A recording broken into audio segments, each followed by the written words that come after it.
publishers arranged it in A to Z form because after reading some of my writing samples, they weren't entirely sure I'd ever learned the alphabet to begin with. I don't know that for a fact, but I can confirm that nobody likes cancel culture. Nowhere in pop culture and not in either political party. But as you'll hear in this book, Republicans and Democrats have gone along with cancels over the years. Sometimes they rode that wave because it was helpful to their mission. Other times because they didn't want to disagree with the outrage mob and see their own careers die in a hail of tweets. This same logic is what ultimately drives executives at major corporations to give the mob what it wants by firing a celebrity. The menacing, omnipotent nature of social media storm clouds makes executives feel like it's a cancel or be canceled world. I was going to call it a dog-eat-dog world, but I'm a little sensitive to the idea of dog meat because I just ate a chicken kebab in Times Square. The point is, executives sometimes think that firing a celebrity will save their own ass. But cancels aren't confined to stars and politicians. You'll also come to see that they've consumed careers in every field, from zoo workers who trash their visitors on Facebook to security workers who posted their farts on Instagram. I'll wait right here while you look up his videos. Don't get me wrong, some cancels were necessary and even good for society. Talking to you, R. Kelly. But the vast majority of people whose careers were sentenced to death by digital firing squad lost it all for crimes that should have resulted in a much lighter penalty, if any penalty at all.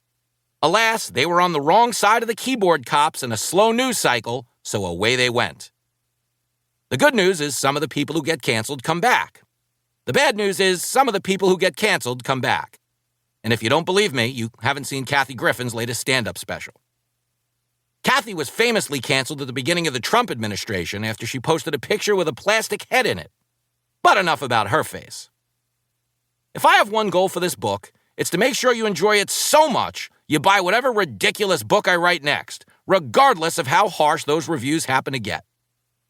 My second goal is to show you that nothing in our lives has been improved by the era of incentivized outrage. We're more agitated and politically divided, and, despite upending thousands of careers in the name of progress, nobody has anything to show for it beyond the cheap high from the digital dopamine we call likes. Which brings me to goal number 3. To end this book at a place where we can all agree it's time to stop empowering a movement whose biggest winners are a bunch of losers. I'm not saying we have to go full 1980s and let the kids run wild in the streets again. But we absolutely need to get back to a time when the world knew the difference between a joke and a hate crime. Because any society that can't take a joke is destined to become one. A is for award shows. Hollywood award shows used to get incredibly high ratings. But these days, the only thing high at the Oscars is Seth Rogen.